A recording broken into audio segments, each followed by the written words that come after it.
suggested this movie. It was Alex, Filipino Grigio. Oh yeah.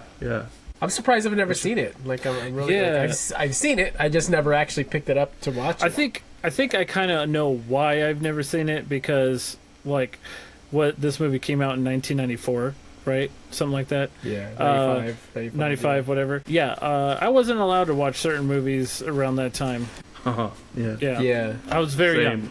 Man, I'm fucking old. I was a freshman. I was like 7. I was 7 years old around when this 6 or 7 when this movie came out. So, man, I was 12 years old. But you know what? I watched a lot of movies that came out around this time, and there's like a kind of like similar, not similar, but punk rockish, I guess you could say. Yeah. I don't know why I didn't watch this one. So weird. Yeah. Well, we talked Honestly, about it before. A lot of my early life was like Christian programming. It really was, actually. Like I wasn't allowed to listen to certain music.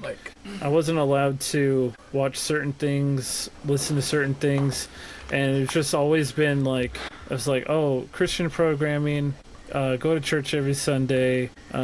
My mom wasn't like so hard pressed about it. She was more, I think it was more of like my grandparents were hard pressed making my mom taking us to church, making sure that she's taking us to church all the time, and like my music and movie scene was kind of not there. I think when I started like living on my own is when I started diving into movies on my own. Like when I turned like 16, 17 is when I really started investing my time to go see movies in the movie theater. And not to say that my mom never did, but she, like, I went and I saw the Powerpuff Girls movie, and I remember even back then there was like, I remember on the news, like, people were like, oh yeah, the Powerpuff Girls are like demonic or something like that. I remember like all remember like hearing the that too. Satanic Panic stuff, like it was starting to ease up.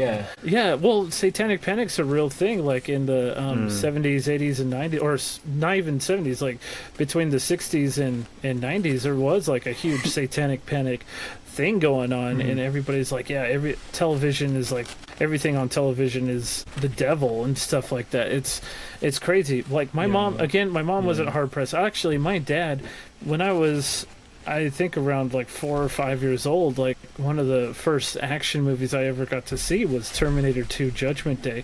And that, like, my dad's mom and my dad, they were both the ones that showed me that movie. And like, by movie standards in general, Terminator 2 is really not that bad. Yeah, it's violent, it has a lot of gun violence, but honestly, there's no like, nothing like crazy in that movie that would make a kid be like, oh, that makes me uncomfortable type of thing. Like, I just saw Arnold Schwarzenegger as this action hero when I first saw that movie. So, just seeing like a whole, like growing up on like, so it's a weird thing. So on my dad's side of my family, my dad, my and his mom, my grandma, they were all about movies. They were all about like who cares, But then like my dad's dad, my grandpa, and his wife, which is my step grandmother technically, they were hardcore evangelical Christians. Like, take you to church every Sunday, midweek, go to Bible study, go out to the street and go fucking picket type of deal. But my mom was kind of like on the fence of like how to raise us. Like, she wanted to raise us with like Christian values, but also she wanted to make sure that we had like a decent, upbringing as well. Like, we were still kids. Like, she knew me and my brother just wanted to be kids and have fun, so she did that. She took us to go see some like different movies and things like that, but most of the time it's like the influence came from like my other grandparents and even my grandma, and it's like, wow, man. So for the longest time I just never got to see crazy shit like this up until I started like wanting to go see movies on my own. maybe I wasn't able to afford it necessarily, but my mom would be like, oh, you want to go see a movie with your friends? Cool, go for it. You know, she didn't really care. She knew that I was responsible. She knew I wasn't going to go out and like shoot people up or nothing like that. She knew that I knew how to handle my emotions when I see things. So ever since then, when I was able to like kind of break out and kind of do my own thing, that's when I had a love and appreciation of movies. And even more so is when I got to go to college, and when I had a movie class where we were just analyzing film, which was my most favorite class in college because the teacher was cool, the class was cool.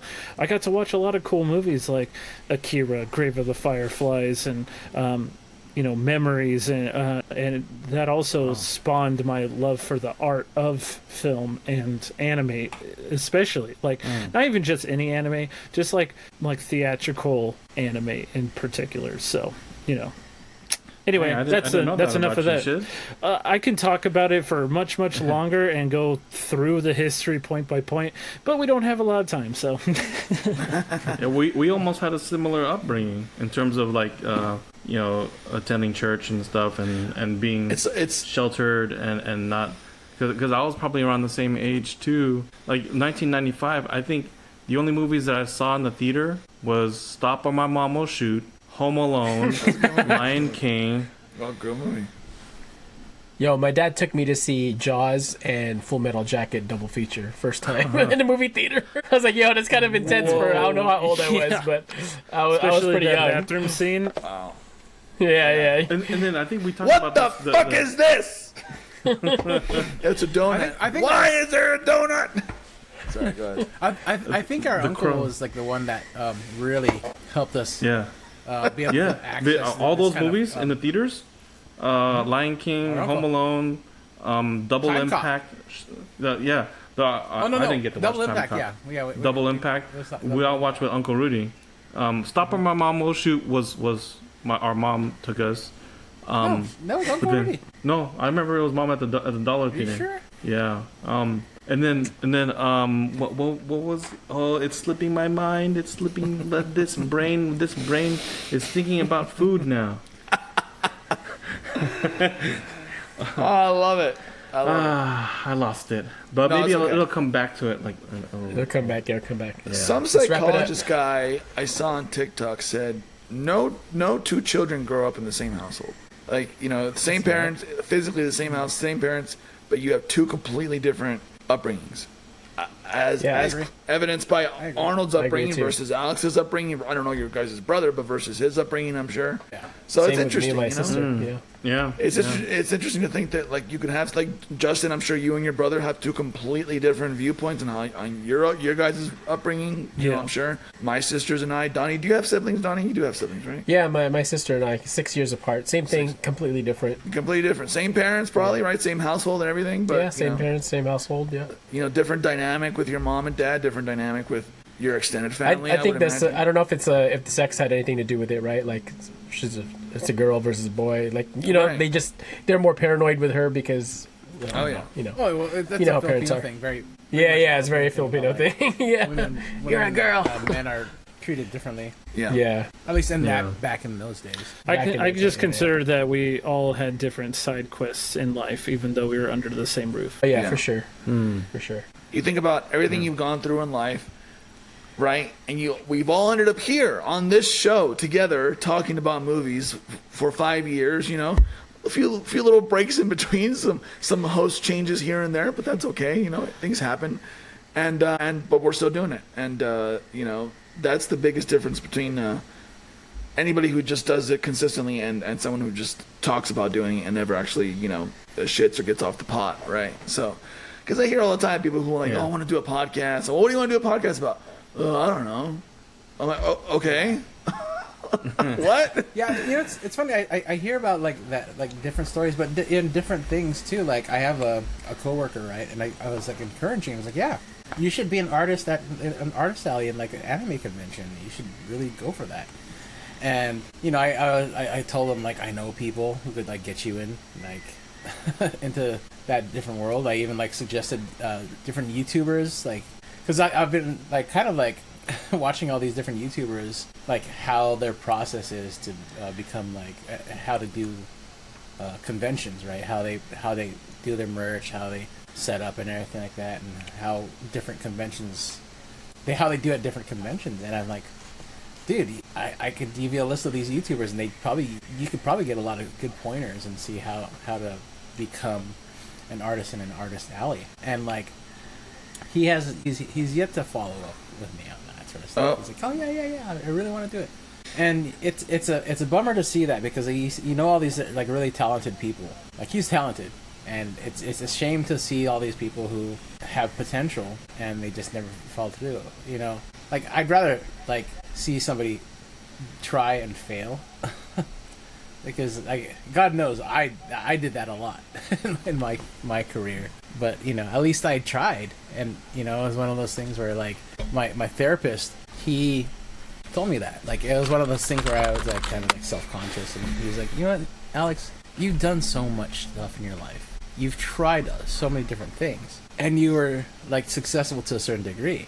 Like, imagine all these other people who've tried to, like, who've talked about creating on conventions, trying to like play in bands, trying to like put on shows, and they never do it. And you know, that's the beauty of like you know, actually having people that are around you that support you, you know, and that helps out.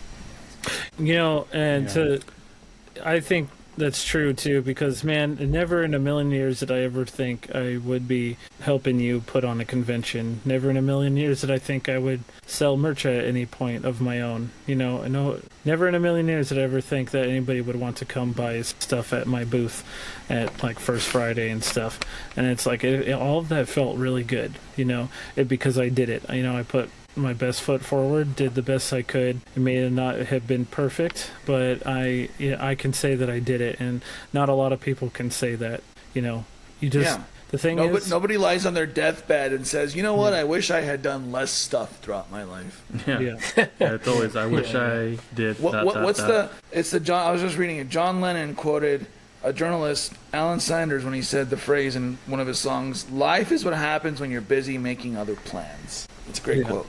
I like that quote. I think about that all the time. Yeah. So, you know, just do it, man. Nike, they were right. Just do it. Just do it. Just do it. Just do it.